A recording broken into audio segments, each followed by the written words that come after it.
बिस्मिल्लाहिर्रहमानिर्रहीम। जनाब रेहान आज़मी साहब, हम ग्राफ एजेंसी की जानिब से आपका इस्तकबाल करते हैं। मौलाना यासूब अब्बास साहब क़िबला आपका भी खैर मक़दम करते हैं। मैं नाज़रीन मिर्ज़ा शफ़ीक़ हुसैन शफ़क़। रेहान साहब, आप हिंदुस्तान ख़तीब अकबर की बरसी में तशरीफ़ लाए और आपने कल देखा कि किस तरह से पूरा हिंदुस्तान ख़तीब अकबर की बरसी में शामिल हुआ, किस अक़ीदत और मोहब्बत से शहर शहर क़रिए क़रिए से लोग लखनऊ के आसफ़ी इमामबाड़े में पहुँचे और कितनी बड़ी तादाद में शियान अली इब्न अबी तालिब ने ख़तीब अकबर की पहली बरसी पर ख़राज अक़ीदत पेश किया। और जो भी देख रहा था उसको ये महसूस हो रहा था कि बरसी नहीं जैसे 40वां हो रहा हो, चहलुम का मंज़र था। शायद बड़े बड़े ख़तीब, बड़े बड़े उलमा के चहलुम पर भी इतना इज्तिमा, इतना मजमा नहीं होता है जितना ख़तीब अकबर की बरसी पर था। ज़हरा का लाल अपने ऊपर उधार नहीं रखता। सुभान अल्लाह। दूसरी बात ये कि सिर्फ़ यही नहीं कि यहाँ शियान अली मौजूद थे, या सिर्फ़ यही नहीं कि यहाँ पर ख़तीब अकबर के अक़ीदतमंद मौजूद थे। इसमें आपने देखा कि गैर मज़ाहिब के लोग भी काफ़ी बड़ी तादाद में कल मौजूद थे और हमारे स्टेट के गवर्नर भी जनाब राम नायक साहब भी तशरीफ़ लाए। उन्हीं ने भी ख़राज अक़ीदत पेश किया ख़तीब अकबर को। और चहलुम के मौके पर हमारे वज़ीर दाखिला जनाब राजनाथ सिंह तशरीफ़ लाए थे और वज़ीर आज़म हमारे तशरीफ़ लाना था, उनको इत्तफ़ाक़ से उस वक्त किसी सरकारी मजबूरी के तहत उन्हें मुल्क से बाहर जाना पड़ गया था। इससे आपको अंदाज़ा होगा कि ख़तीब अकबर सिर्फ अपने लोगों में मकबूल नहीं थे बल्कि गैरों में भी मकबूल थे। और हमारे हिंदुस्तान की, यानी सिर्फ शियों की नहीं बल्कि पूरे हिंदुस्तान की एक अजीम तरीन शख्सियत थे। बल्कि हिंदुस्तान की शायद कह के मैं महदूद कर रहा हूँ, पूरी दुनिया में जहाँ जहाँ भी उर्दू बोली जाती है वहाँ वहाँ ख़तीब अकबर के चाहने वाले हैं। हर जगह उनके अक़ीदतमंद हैं और उनकी खिताबत पर जान निसार करने वाले लोग हैं। और उनकी खिताबत का जो अंदाज़ था और जो जिस तरह से सलासत के साथ, रवानी के साथ और जिस फसाहत और बलागत के साथ वो खिताबत करते थे, वही शय थी कि जो उन्हें उर्दू नहीं जानते, बहुत कम उर्दू आती है, जिनकी लैंग्वेज भी उर्दू नहीं है, वो भी उन्हें पसंद करते थे। कल आपने यहाँ आने के बाद कैसा महसूस किया, हम जानना चाहते हैं आपसे। देखिए, मैंने अभी कहा ना कि अहले बैत अतहार और खुसूसन सैयदा का लाल अपने ऊपर उधार नहीं रखते। ये अजदहाम, ये लोगों का वालेहाना अंदाज, ये बड़े बड़े मुल्कों के सुदूर को भी शायद ना मिलता हो। और ख़ुद जिस मुल्क के गवर्नर, मंत्री और तमाम यहाँ की इंतज़ामिया के लोग जिस वालेहाना अंदाज से ख़तीब अकबर की गुफ्तगू, उनकी इंसानियत का खराज देने पेश हुए थे।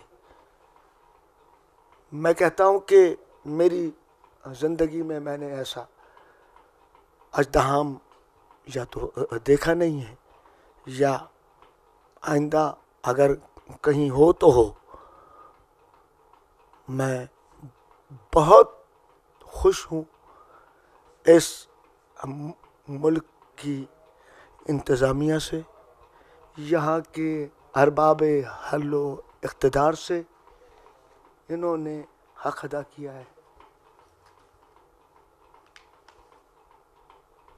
रेहान आज़मी साहब, आपने यकीनन ये सच कहा कि आपने इतना बड़ा इज़्दिहाम, इतना बड़ा इज्तिमा नहीं देखा है और आगे का किसी को कुछ नहीं पता मुस्तक़बिल में क्या होने वाला है।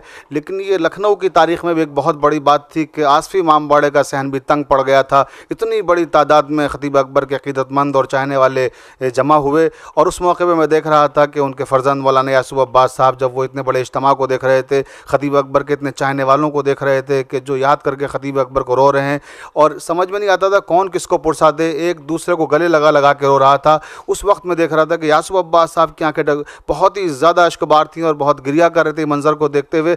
आपको कैसा महसूस हो रहा था कल आप जब अपने वालिद की पहली बरसी के मौके पर आसफ़ी इमामबाड़े में जमा थे ख़तीब अकबर के चाहने वालों के हुजूम में? एक अजीब व गरीब महसूस वहाँ के ऊपर हो रहा था, एक अजीब व गरीब कैफियत थी मेरे ऊपर। मैं किस तरीके से मोमिनीन लखनऊ का शुक्रिया अदा करूँ, किस तरीके से यहाँ की अंजुमन है मातमी का शुक्रिया अदा करूँ, कैसे यहाँ के उलमा, मदारिस, शुअरा, ज़िम्मेदारान और मोमिनीन का शुक्रिया अदा करूँ, और ख़ास तौर से अपने उन मेहमानों का शुक्रिया अदा करूं, जनाब रेहान आज़मी साहब समेत जो पूरी दुनिया से खतीब अकबर की बरसी के मौके के ऊपर लखनऊ तशरीफ़ लाए, और हुकूमत के तमाम ज़िम्मेदार हजरात।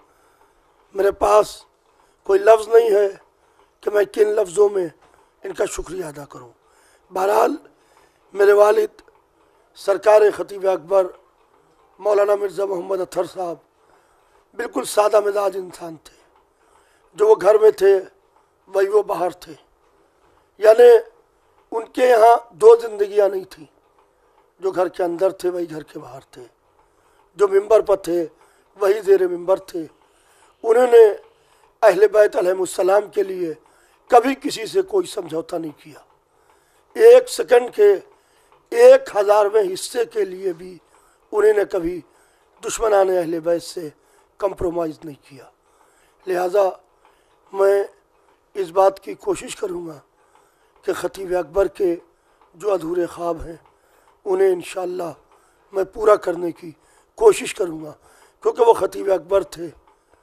मैं तो उनके कदमों की धूल के ज़र्रा के बराबर भी अपने को नहीं समझता हूँ, मैं तो ज़र्रा भी नहीं हूँ।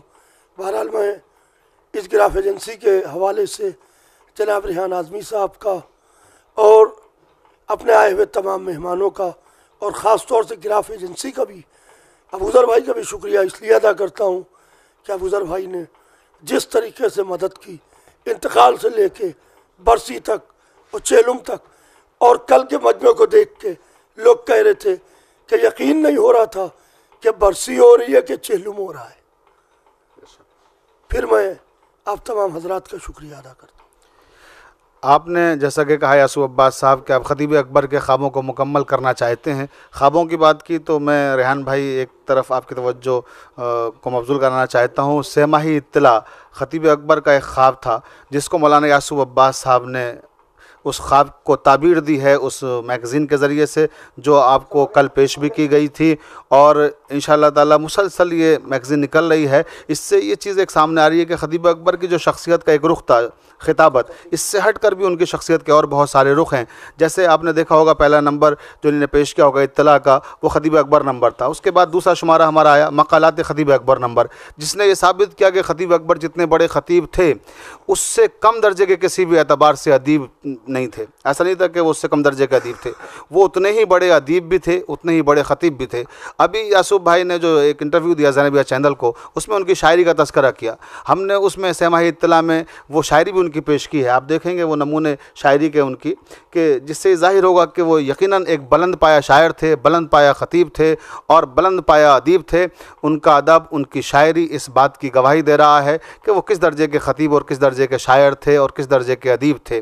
लिहाजा ये एक ऐसा मौका है कि यकीनन हमने एक अच्छे ख़तीब, एक अच्छे शायर, एक अच्छे अदीब को खो दिया है, और सिर्फ़ अदीब और शायर और ख़तीब ही को नहीं बल्कि एक अपने एक मुरब्बी, अपने मोहसिन को खो दिया है। भाई बात यह है कि मैं आखिर में ये कहना चाहूँगा कि कारी को मौत है, कुरान को मौत नहीं है।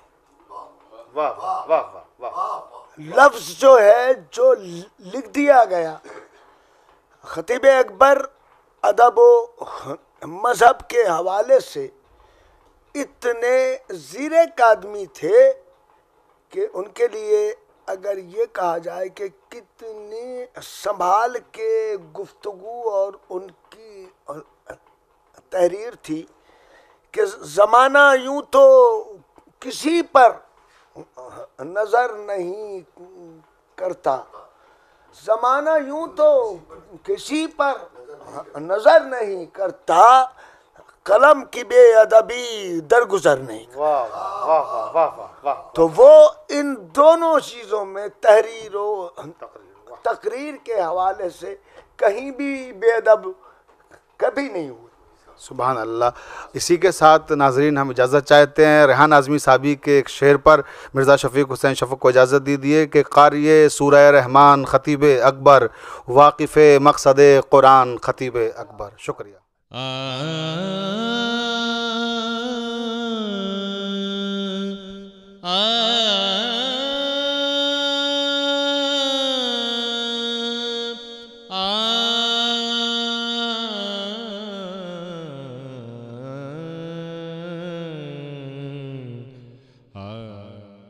उम्मीद करता हूं आपको ये प्रोग्राम अच्छा लगा होगा।